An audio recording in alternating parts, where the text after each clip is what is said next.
তোমার প্রিয় লেখক, দেখো এই যে ধরনের রচনা, তোমার প্রিয় লেখক, তোমার প্রিয় ঋতু, তোমার প্রিয় গ্রন্থ, তোমার প্রিয় খেলা, তোমার প্রিয় কোনো কিছু শখ, এইসব কিছু যে কোনো কিছু আসতে পারে তোমার প্রিয় বলে।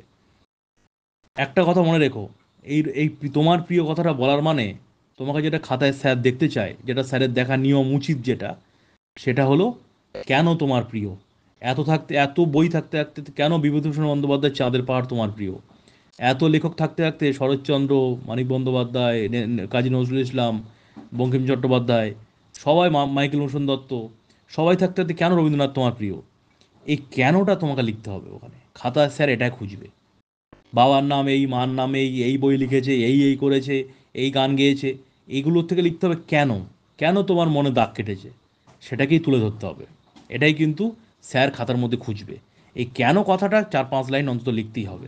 10 লাইন বা লেখো আর 15 লাইন লেখো, 4-5 লাইন কিন্তু এই কথাটা লিখতে হবে, কেন ভালোবাসো তুমি এই বিভূতিভূষণ বন্দ্যোপাধ্যায়ের চাঁদের পাহাড়, কেন প্রিয় গ্রন্থ।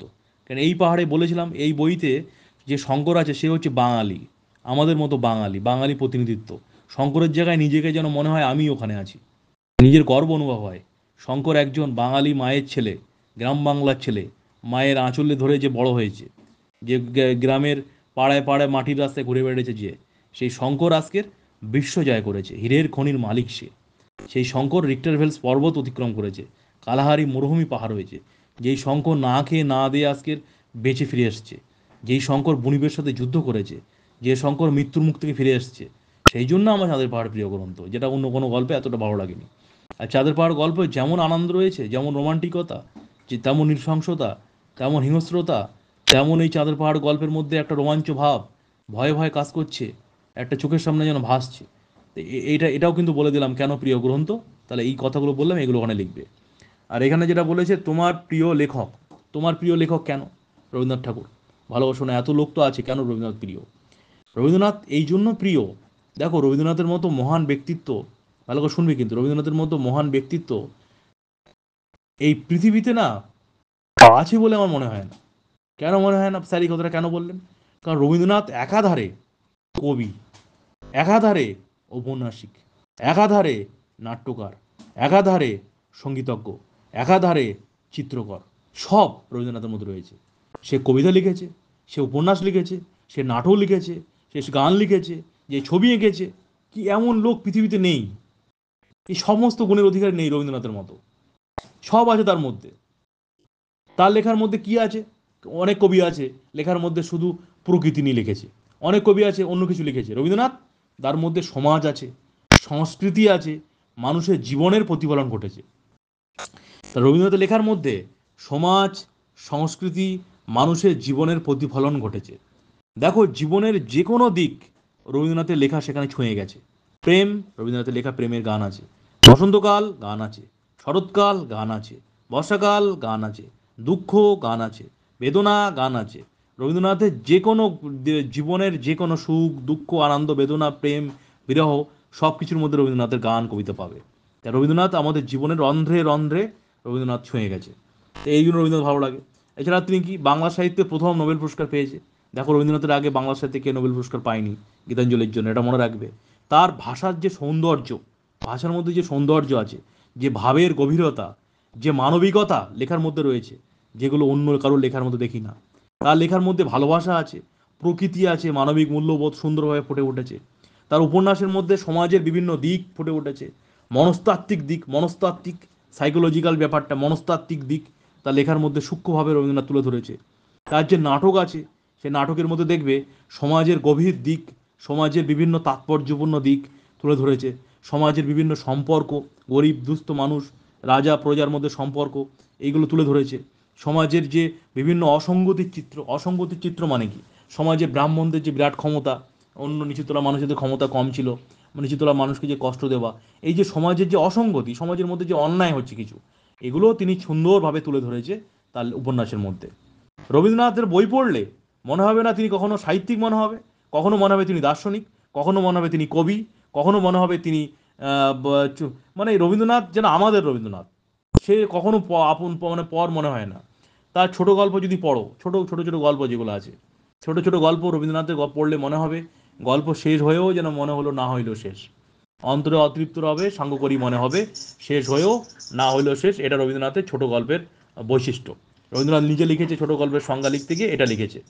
তা মনে রাখতে হবে রবীন্দ্রনাথের যে ছোট গল্প, এই ছোট গল্প, উপন্যাস, নাটক, কবিতা যা পড়ো না কেন দেখে মনে হবে রবীন্দ্রনাথ যেন আমাদের রবীন্দ্রনাথ, আমাদের সুখ দুঃখ আনন্দ বেদনা সব কিছুর মূলে যেন রবীন্দ্রনাথ ঠাকুর, যেটা অন্য কোনো কবি, লেখক বা গদ্যকার, নাট্যকার, উপন্যাসিক যে বলো না কেন কেউ আমাদের মনে অতটা প্রভাব ফেলতে পারে না যা রবীন্দ্রনাথ ফেলেছে আমাদের মনের মধ্যে।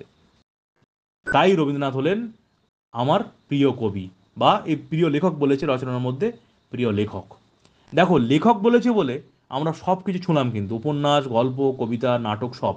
যদি বলতো প্রিয় কবি, তাহলে এখানে একটু পরিবর্তন আনতাম, বা সবটাই পুরো মোটামুটি হবে কিন্তু একটু সামান্য পরিবর্তন হতো। যদি বলতো পুরো তোমার প্রিয় কবি, পুরো কবিতা সম্বন্ধে বেশি বলতে হবে।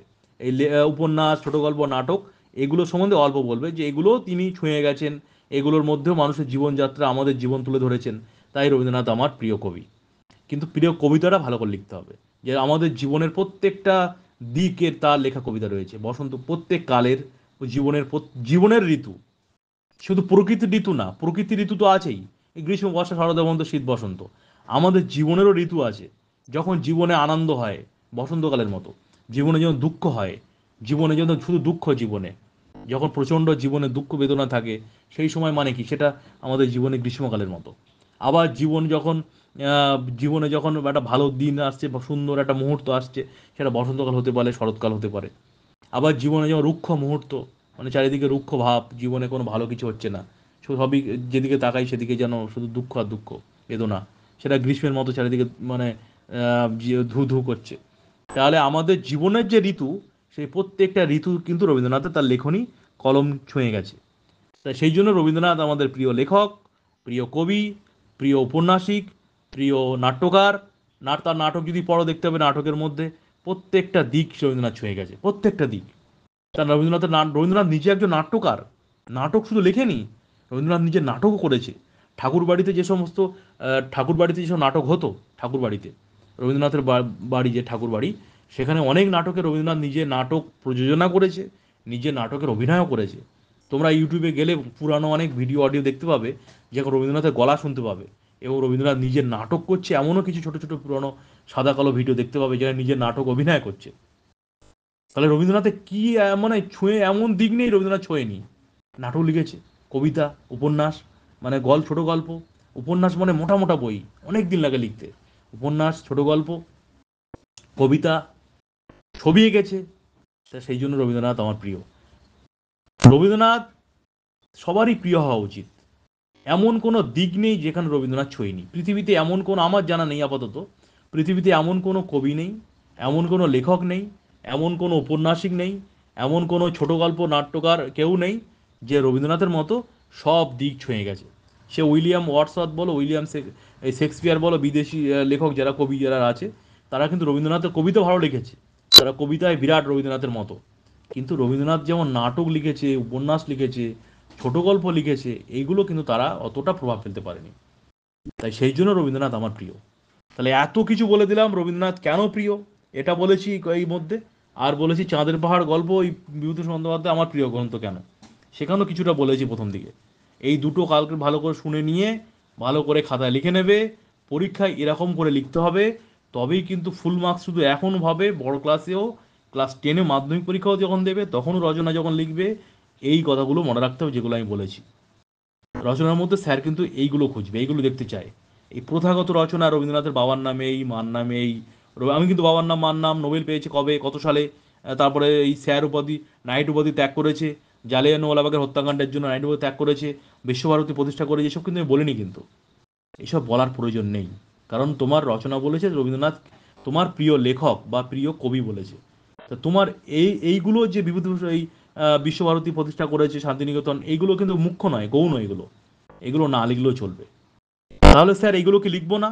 কখন লিখবে এগুলো?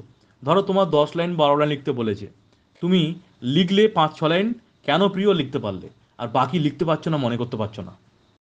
স্যার আপনি তো বলেছেন, কিন্তু পরীক্ষার সময় স্যার মনে করতে পারছি না, মনে নেই। তাহলে যদি আহ, মনে না থাকে, তখন তুমি এভাবে লিখবে, রবীন্দ্রনাথ শান্তিনিকেতন প্রতিষ্ঠা করেছেন। শান্তিনিকেতনের একদম গাছের ছায়ায় প্রকৃতির মধ্যে মিশে গিয়ে, মাটির কাছাকাছি থেকে বই পড়া, প্রকৃতির সাথে মিশে গিয়ে প্রকৃতির থেকে শিক্ষা নেওয়া, এটা আমার খুব ভালো লাগে। সেই জন্য রবীন্দ্রনাথ আমার প্রিয়। ধরাবাঁধা যে চার দেওয়ালের মধ্যে যে শিক্ষা, ধরাবাঁধা চার দেওয়ালের শিক্ষা, এই যে তোমার স্কুলের চারটে দেওয়াল, ধরাবাঁধা শিক্ষা, এটা পড়তে হবে, পরীক্ষায় নাম্বার আসবে, এটা না পড়লে হবে না, বাইরে কিছু ভাবা যাবে না, এক্সট্রা কিছু করা যাবে না, এই পড়াশোনাটাকে রবীন্দ্রনাথ ভালোবাসতো না, এর বিরোধিতা করতো। তাই তো রবীন্দ্রনাথ স্কুলে যেত না। রবীন্দ্রনাথ স্কুলে যেতে চাইছো না, এই জন্যই যেতে চাইতো না, এই চার দেওয়ালের মধ্যে ধরাবাঁধার শিক্ষা রবীন্দ্রনাথের ভালো লাগতো না। আর সেই জন্যই রবীন্দ্রনাথ বিশ্বভারতী শান্তিনিকেতন যখন প্রতিষ্ঠা করে, সেই শান্তিনিকেতনে কিন্তু চার দেওয়ালের মধ্যে শিক্ষা থেকে গুরুত্ব দিত বেশি, প্রকৃতির কাছাকাছি থেকে শিক্ষা নেওয়া। শান্তিনিকেতন যদি যাও, দেখবে গাছের নিচে খোলা, চারিদিকে খোলা জায়গার মধ্যে পড়াশোনা হচ্ছে। যেটা নরেন্দ্রপুরেও স্কুলের সামনে দেখবে আম গাছের নিচেও পড়াশোনার জন্য ব্যবস্থা করা আছে। শীতকালে মাঝে মাঝে মাঠে পড়ানো হয় গাছের নিচে। তাই যেটা বলতে চাইছি সেটা হলো যে এটাই, যে প্রকৃতি থেকে শিক্ষা নেওয়াটাই হলো আদর্শ শিক্ষা। চার দেওয়ালের মধ্যে শিক্ষা আমাদের জ্ঞান দেয় না। চার দেওয়ালের মধ্যে শিক্ষাটা শুধু আমাদের পুঁথিগত বিদ্যাই দেয়। আমাদের সত্যি জ্ঞান পেতে গেলে প্রকৃতির কাছাকাছি যেতে হবে, যেটা রবীন্দ্রনাথের শিক্ষার প্রধান মাধ্যম। উনি এটাই চেয়েছিলেন। তাই তিনি ছোটবেলায় চার দেওয়ালের মধ্যে শিক্ষা লাভ করবেন না বলে স্কুলে যেতে চাইতেন না। স্কুলে যেতে চাইতেন না উনি। স্কুল থেকে বারবার পালিয়ে আসতেন, ভালো লাগতো না স্কুলে যেতে। আর সত্যি কথা বলতে কি, রবীন্দ্রনাথকে যদি জোর করে ওর বাবা মা স্কুলে ভর্তি করে দিত, এবং স্কুল থেকে বাড়ি যদি আসলে বকাবকি করতো এবং স্কুলে যেতেই হবে তোকে, তাহলে আজকে হয়তো রবীন্দ্রনাথকে আমরা পেতাম না। রবীন্দ্রনাথের যে পুকুর ধারে ঘরের মধ্যে বসে জানলা দিয়ে পুকুর দিকে তাকিয়ে কবিতা লেখা, প্রকৃতিকে দেখে দেখে কবিতা লেখা, ছবি আঁকা, এই রবীন্দ্রনাথকে আমরা পেতাম না যদি রবীন্দ্রনাথকে স্কুলে যেতে হতো প্রতিদিন। ব্যাগ নিয়ে স্কুলে যাওয়া, সকাল 10টায়, বিকেল 4টে, 4:30 ফিরে আসা, সন্ধ্যেবেলা স্যার এসছে পড়াতে, আর 10টা 11টা পর্যন্ত পড়া, আবার ঘুমিয়ে পড়া, আবার হোমওয়ার্ক করা, এই যদি করতো রবীন্দ্রনাথ ঠাকুর, তাহলে আজকের আর রবীন্দ্রনাথকে আমরা পেতাম না। এটা মনে রাখতে হবে। রবীন্দ্রনাথকে পেয়েছি এই কারণেই, ইনি স্কুলে যাননি, স্কুলে না গিয়ে বাড়িতে থেকে, স্কুলে গিয়েছিলেন খুব অল্প সময়ের জন্য, বাড়িতে থেকে তিনি নিজেই, বাড়িতে শিক্ষক আসতেন, সেই শিক্ষকের কাছ থেকে পড়াশুনো করা। তাই বলে এটা শুনে আবার তোমরা ভেবো না যে আমরা স্যার স্কুলে যাবো না, তাহলে বাড়িতে পড়েই পড়াশুনো করবো, সেটা এখন হবে না আর। বলো, বোঝা গেছে না যায়নি?